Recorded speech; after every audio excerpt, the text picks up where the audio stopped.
प्यारे बच्चों, नमस्कार। स्वागत है आप सभी का आपके अपने YouTube channel Kalavati education basic math में। प्यारे बच्चों, आज हम लोग कक्षा 10वीं विषय हिंदी अध्याय 1 का जो हमारा कविता है सूरदास जी के द्वारा जो लिखा हुआ पद है उनको हम लोग जानेंगे। तो देखिए, ये परीक्षा की दृष्टि से बहुत महत्वपूर्ण है और एग्ज़ाम में बार बार पूछे जाते हैं और अच्छा कविता है, पूछना भी चाहिए।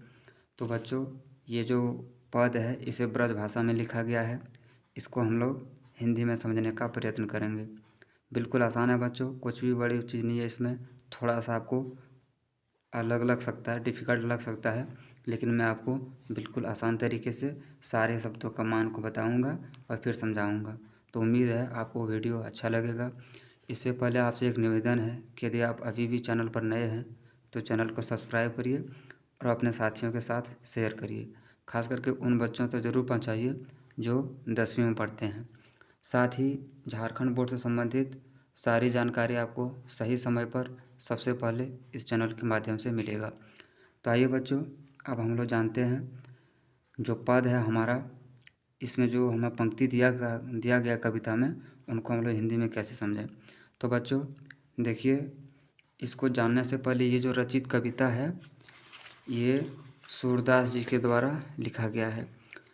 तो थोड़ा सा जानते हैं सूरदास जी के बारे में परिचय कि सूरदास जी का जन्म कब हुआ था और फिर उनका निधन कब हुआ था। तो देखिए बच्चों, उसका जन्म थोड़ा सा दो मान्यताओं के आधार पर माना गया है, लेकिन आप प्रॉपर इतना जानेंगे कि उनका जो जन्म हुआ था वो 1478 में हुआ था और उनका मृत्यु 1583 ईस्वी में पारसोली में हुआ था।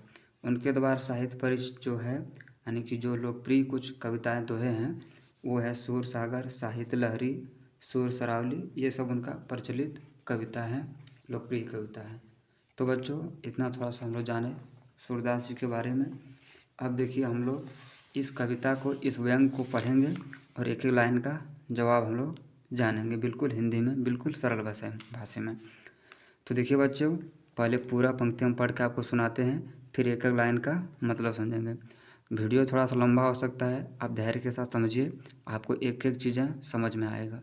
तो आइए बच्चों देखते हैं। देखिए, पहला जो पंक्ति हमारा है, उद्धव तुम हो अति बड़भागी, अपरस रहत सनाह तगातें नाहिन मन अनुरागी, पुरइनि पात रहत जल भीतर, तारस देह न दागी, ज्यों जल माह तेल की गागरी, बूंद न ताकों लागी, प्रीति नदी में पाँव न बोरियो, दृष्टि न रूप परागी, सूरदास अपलाहम भोरी, गुर चाटी ज्यों पागी। इन सारे पंक्तियों का क्या मतलब हुआ बच्चों, आइए हिंदी में समझने का प्रयत्न करते हैं। इससे पहले आपसे एक बात हम कहना चाहेंगे कि देखिए, इसमें से कुछ शब्द है जैसे अपरस, अति बड़भागी, पुरइनी, पात, इन सब चीज़ों का अर्थ होता है। जैसे पुरइनी मतलब होता है कमल और पात मतलब पत्ता। तो इन सब शब्दों को आप कहाँ पे देखेंगे, तो देखिए बच्चों, मैं आपको दिखा दे रहा हूँ। आपका जो अंतिम पेज है इसमें लिखा होता है शब्द संपदा या तो फिर शब्द संसार। उसमें आप देखेंगे इन सारे चीज़ों का मान को दिया रहता है। आप थोड़ा सा गौर कर पा रहे होंगे। देखिए, यहाँ पर जो है सब आपको दिया हुआ मिलेगा। देखिए यहाँ पे बच्चों, बड़भागी, अपरस, यानी कि सारी चीज़ें आपको यहाँ से मिलेंगे। तो आप क्या करिए, थोड़ा सा पीछे भी देख लीजिएगा शब्द संपदा को, तो आपको चीज़ें समझने में आसानी होगा। आइए बच्चों, अब शुरू करते हैं। देखिए बच्चों, पहला जो हमारा है, कहता उद्धव तुम हो अति बड़भागी। इसका मतलब क्या होता है, बड़भागी का मतलब होता है भाग्यवान। यानी गोपियाँ कहना चाहता उद्धव से कि तुम बहुत ही भाग्यशाली हो। यानी पहला पंक्ति का अर्थ ये होगा कि तुम बहुत ही भाग्यशाली हो। फिर देखिए दूसरा जो पंक्ति है हमारा, अपरस रहत स्नेह तगाते नाहिन मन अनुरागी। तो कुछ चीज़ें आपको जैसे हो सकता है जो नए शब्द हैं उनको हम आपको पहले हिंदी में बता दे लेते हैं। जैसे अपरस, स्नेह, तगाते नाहिन मन अनुरागी, इसका मतलब क्या हुआ। देखिए बच्चों, अपरस का मतलब ये होता है जो अछूता हो, जो नीरस हो, वो उसका मतलब होता है अपरस। तो देखिए, इसका मतलब ये हुआ कि तुम स्नेह के धागे से बंधे हो फिर भी उससे अनुरक्त नहीं हुई। यानी कि अपरस रहत स्नेह तगाते नाहिन मन अनुरागी, यानी कि आप स्नेह के धागों से बंधे हो फिर भी उससे अनुरक्त नहीं हुए। अब फिर देखिए अगला क्या है, पुरीन पात रहत जल भीतर तारस देह न दागी। इसका मतलब क्या हुआ बच्चों, पुरीनी पात रहत जल भीतर, यानी कि पुरीनी मतलब क्या होता है, कमल। अब पात मतलब पत्ता, रहत मतलब रहना, जल भीतर, कमल का पत्ता कहाँ पे रहता है, जल के भीतर रहता है। तारस देह न दागी, उसका फिर भी जो कमल का पत्ता होता है, देह मतलब जो एक तरह से आप कह सकते हैं शरीर, तो कमल का पत्ता जो होता है उसके ऊपर कहीं भी पानी का या कोई भी चीज़ का दाग नहीं होता है। फिर देखिए अगला पंक्ति है, एक बार फिर इसको हम बता दे रहे हैं, पुरीनी पात रहत जल भीतर तारस देह न दागी, यानी कि पुरीनी जो यानी कि कमल का पत्ता रहता है वो जल के भीतर रहता है और उसके ऊपर कोई भी किसी भी प्रकार का दाग नहीं होता है। फिर देखिए ज्यों जल माह तेल की गागरी बूंद न ताको लागी, यानी कि जो जल होता है, जो माह तेल की गागरी बूंद न ताकों लागी, जो आप देखे होंगे कोई मटका या घड़ा होता है उसमें अगर तेल लगा हुआ हो तो उस पर आप बूंद अगर पानी रखेंगे या पानी का बूंद उस पर डालेंगे वो थोड़ा सा भी जमने वाला नहीं है, टिकने वाला नहीं है। तो वही कहते हैं ज्यों जल माह तेल की गागरी बूंद न ताकों लागी। तो इसका मतलब आप ये कह सकते हैं कि जिस प्रकार कमल का पत्ता जल के अंदर रहता है लेकिन उस पर कहीं भी जल का कोई दाग नहीं लगता है।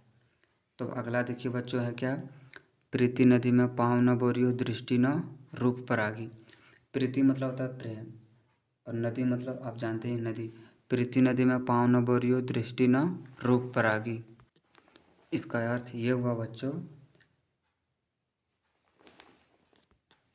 यानी कि गोपियाँ कहता है उद्धव से कि तुमने कभी प्रेम रूपी नदी में अपना पाँव डुबोया ही नहीं, यानी क्या कहता है उद्धव से कि तुमने कभी अपना प्रेम रूपी नदी में अपना पाँव डुबोया ही नहीं, न ही तुम्हारी दृष्टि किसी के सौंदर्य से मुग्ध हुई, यानी कि किसी के जो सुंदर सौंदर्य होता है उसमें आपका कोई कभी मन मतलब मुग्ध नहीं हुआ, इसलिए तुम हमें कृष्ण को भुलाने का संदेश दे रहे हो। फिर देखिए अगला क्या बच्चों, सूरदास अबलाहम भौरी गुर चाटी ज्यों पागी। सूरदास अबलाहम भौरी गुर चाटी ज्यों पागी, इसका अर्थ क्या हुआ, कवि सूरदास कहते हैं कि गोपियों ने आगे कहा कि हम भोली नारी हैं। हम क्या हैं, सूरदास अबलाहम भौरी, हम भोली नारी हैं, जिसको हम लोग सीधी महिला कह सकते हैं। हम तो कृष्ण के प्रेम में ऐसी दीवानी हैं जैसे चींटी गुड़ से लिपटी है। देखिए सूरदास अबलाहम भोरे गुड़ चाटी ज्यों पागी, आप देखे होंगे कि गुड़ में बहुत सारा चींटी चिपका हुआ रहता है, लगा हुआ रहता है, यानी कि वो गुड़ के साथ मरना पसंद करता है लेकिन अलग होना नहीं। ठीक उसी तरह से गोपियाँ कहती है कि सूरदास अबलाहम भोरी, यानी कि हम तो कृष्ण के प्रेम में जैसे दीवानी हैं जैसे चींटी गुड़ से लिपटी हुई रहती है, अतः हमें चाहकर भी तुम कृष्ण प्रेम को भुलाने के लिए विवश नहीं कर सकते। अंतिम पंक्ति का अर्थ यही हुआ बच्चों कि सूरदास अबलाहम भौरी, यानी कि कह रहा है कि हम यानी कि सीधी महिला है और हमारा और कृष्ण का जो संबंध है वो गुड़ और चींटी के समान है, आप कितना भी चाहें हम उस प्रेम को नहीं भूल सकते हैं। आइए बच्चों अब इसका हम लोग दूसरा पद को देखते हैं। अब देखिए दूसरा जो शब्द का पहला पंक्ति है, मन की मन ही मांझ रही, इसका मतलब क्या हुआ, तो देखिए बच्चों इसका मतलब ये हुआ कि गोपियाँ कृष्ण द्वारा भेजे गए संदेश को सुनकर उद्धव से कहने लगी कि हमारी कृष्ण से मिलने की आशा मन में ही रह गई, मन ही मन की मांझ रही, यानी कि जो उसका विश्वास था कि कृष्ण से मिलेंगे वो क्या हुआ, उसका मन में ही रह गया। अब देखिए दूसरा जो पंक्ति है, कहिए जाई कौन पे उधो नाही परत कहीं, इसका मतलब क्या हुआ, देखिए अब इसका मतलब अर्थ ये हुआ कि हे उद्धव तुम अपने संदेश का वर्णन करते रहो किंतु हम पर उसका कोई प्रभाव नहीं पड़ेगा क्योंकि हमारे मन पर कृष्ण प्रेम की कई परतें हैं। कहिए जाई कौन पे उधो नाही परत कहीं, इसका मतलब ये हुआ कि हे उद्धव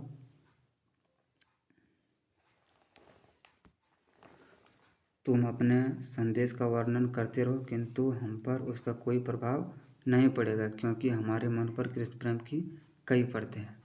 इसका इस दूसरी पंक्ति का यही अर्थ हुआ।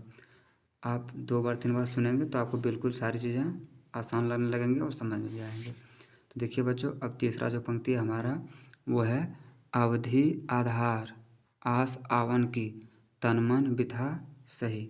इसका मतलब क्या हुआ? कहता है तुम्हारे निर्गुण ब्रह्म को अपनाने के संदेश को जानकर हमें ऐसा लगता है कि हमने व्यर्थ ही कृष्ण से मिलने की आशा में समय गंवाया है। क्या कहते हैं? अवधि आधार आस आवन की तन मन बिथा सही, जिसका अर्थ ये हुआ है कि वो कहना चाहती है कि तुम्हारे निर्गुण ब्रह्म को अपनाने के संदेश को जानकर हमें ऐसा लगता है कि हमने व्यर्थ ही कृष्ण से मिलने की आशा में समय गंवाया, यानी कि अपना समय को व्यर्थ किया है। अब देखिए, अब इन जोग संदेशनी सुनी सुनी बिरहनी बिरह दही। ये बहुत महत्वपूर्ण पंक्ति है, इसको आप फिर से ध्यान से सुनेंगे। अब इन जोग संदेशनी सुनी सुनी बिरहनी बिरह दही। इसका मतलब ये हुआ, अब इन जोग संदेशनी सुनी सुनी बिरहनी बिरह दही। तो इस पंक्ति का अर्थ ये हुआ बच्चों कि जो संदेश उद्धव लाए थे कृष्ण के बारे में, उनको सुनकर वो बिरहने की आग की तरह में जैसे जलता है वैसा महसूस कर रहा है। तो इसको आप कैसे याद रखेंगे? देखिए, तुम्हारे जो यानी जो वो कह रहा था उद्धव कि वो जो उनका जो कहे कि अब इन जोग संदेश ने सुनी सुनी बिरहनी बिरह दही। इसका अर्थ ये हुआ कि हमारे तन मन में विरह की आग को सहा है। अब तुम्हारे इस योग के उपदेश को सुनकर विरह की अग्नि में अधिक जल उठी हूँ, क्योंकि अब हमने कृष्ण प्रेम को न त्यागने का पक्का इरादा कर लिया है। यानी कि कवि ये कहना चाहते थे। अब फिर देखिए अगला क्या है, चाहती होती गुहारी जितहि ते उत में धार बही। फिर से समझेंगे, आप 2 बार 3 बार प्रैक्टिस करेंगे। चाहती होती गुहारी जितहि ते उत ते धार बही। इसका अर्थ ये हुआ बच्चों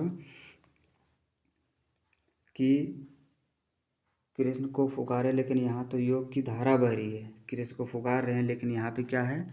योग की धारा बह रही है। धार मतलब धारा। अतः हमारी पुकार कृष्ण तक कैसे पहुँचेगी?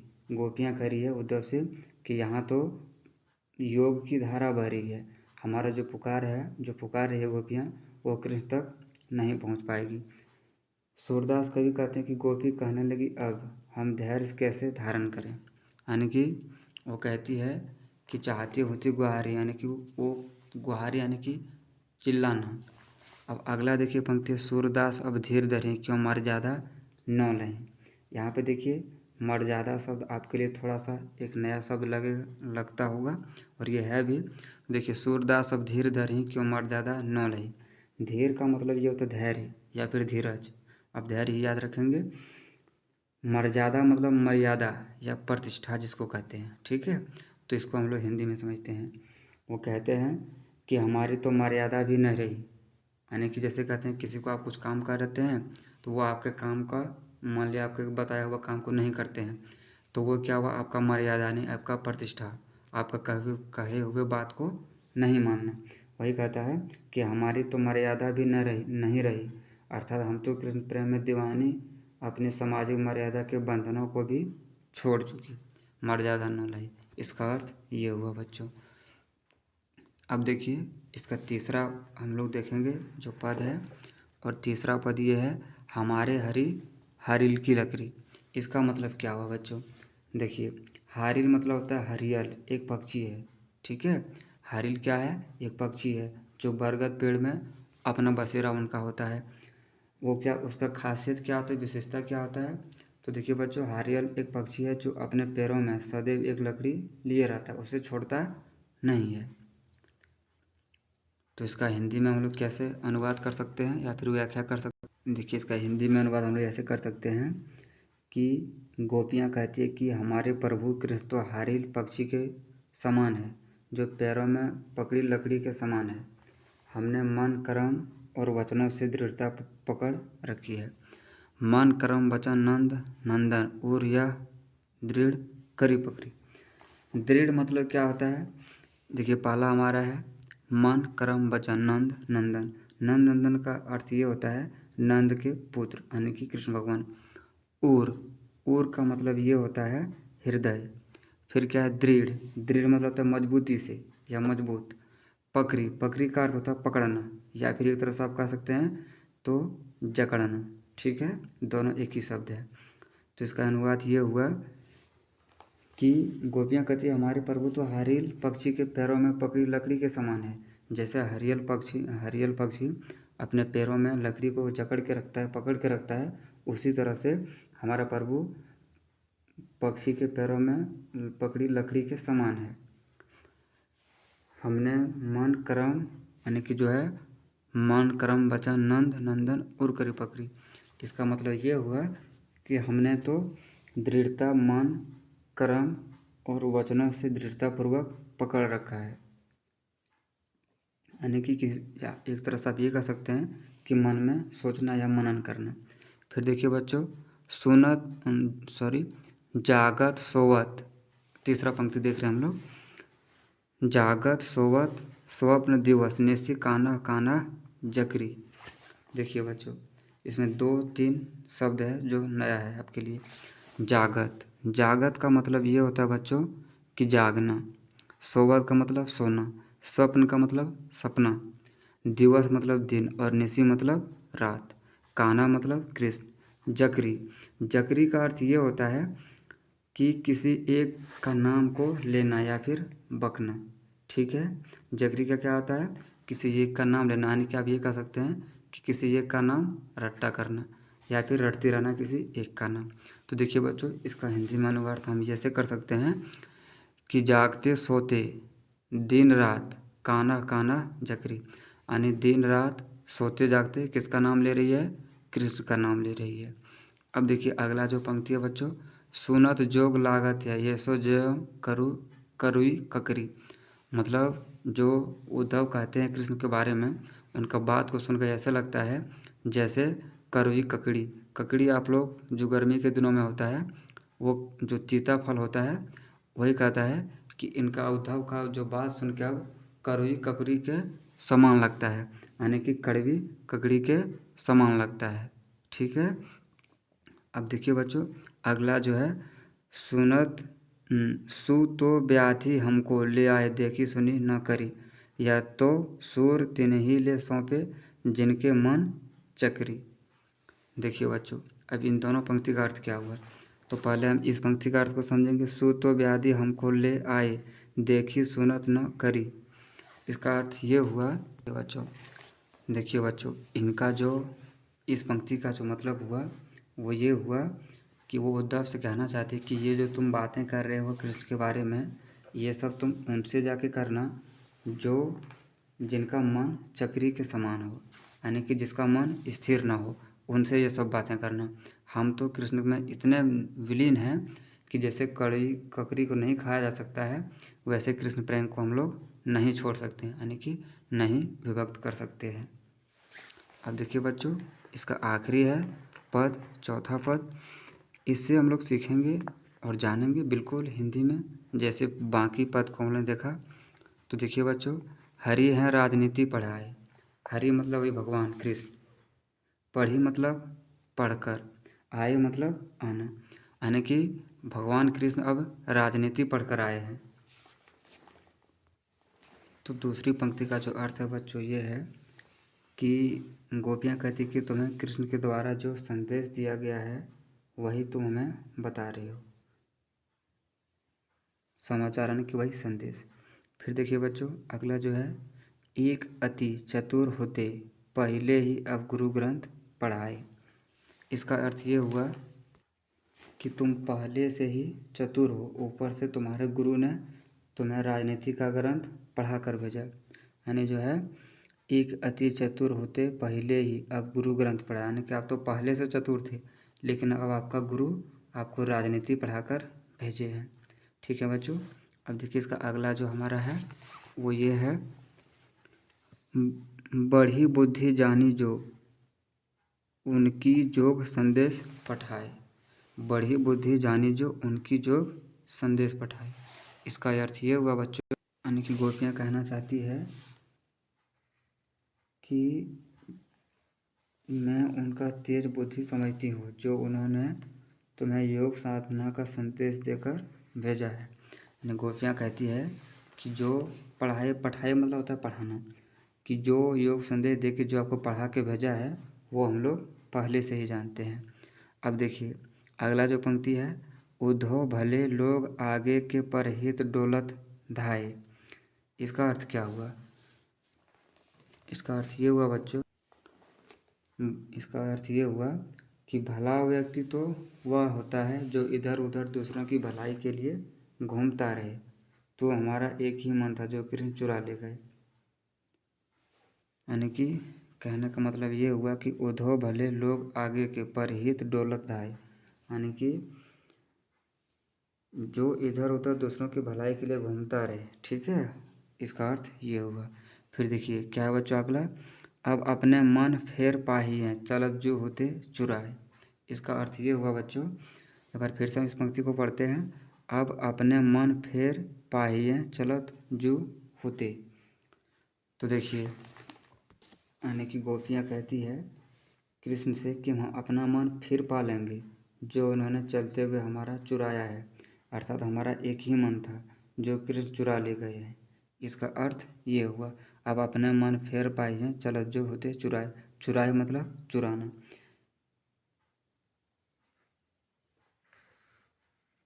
अब देखिए बच्चों अगला क्या है, ते क्यों अनिति करे आपुन जे और अनिति छुड़ाए। यानी कि अब हम किसी अन्य मन से निर्गुण की उपासना करें जो दूसरों की नीति सिखाते हैं, ठीक है। ते क्यों अनिति करे आपुन जे और अनिति छुड़ाए। फिर देखिए अगला है, राज धर्म तो यह है सूर्य जो प्रजा न जाहि सताए। यानी कि गोपियाँ कहना चाहती है उद्धव से कि राजा का राजधर्म जो होता है वो यही होता है कि वो अपने प्रजा को न सताए। यानी कि कृष्ण जो योग संदेश भेज रहे हैं एक तरह से उन्हें लग रहा है कि कृष्ण हमें सता रहा है। तो ये इसका आखिरी पंक्ति का मतलब था बच्चों। उम्मीद है आपको बहुत अच्छे से समझ में आया होगा। अब इनका जो प्रश्न है उसे भी हम कोशिश करेंगे अगले वीडियो के माध्यम से देखें। तब तक आप क्या करेंगे, इस सारे प्रश्नों को पढ़ेंगे जो पंक्तियाँ दिया हुआ है और फिर उन्हें याद करेंगे। मैं हूँ आपके साथ चंद्रशेखर। फिर से आपसे एक निवेदन करेंगे कि आप वीडियो को ज़्यादा से ज़्यादा शेयर करें ताकि और भी लोग जुड़ सके। धन्यवाद।